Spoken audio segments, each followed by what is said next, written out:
ang absolute location ng Pilipinas.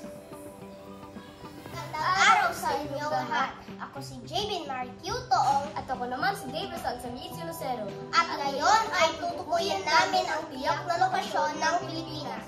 Ito ay nahahati sa 7 kontinente.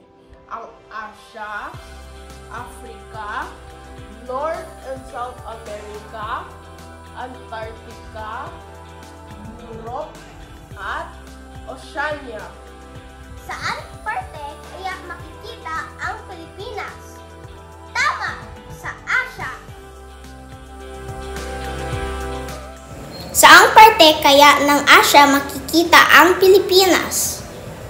Pilipinas. Magaling sa Timog Silang ng Asia. Kaya kung susuriin natin gamit ang dalawang direksyon, ang mapa o globo, matatagpuan ang Pilipinas sa may ilalim at kanang bahagi ng Asia o Timog Silangang Asia.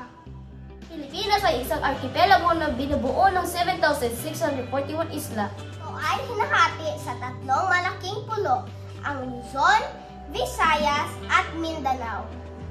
Ang tiyak na lokasyon ng Pilipinas ay nakabatay sa kabisera ng bansa, ang Manila.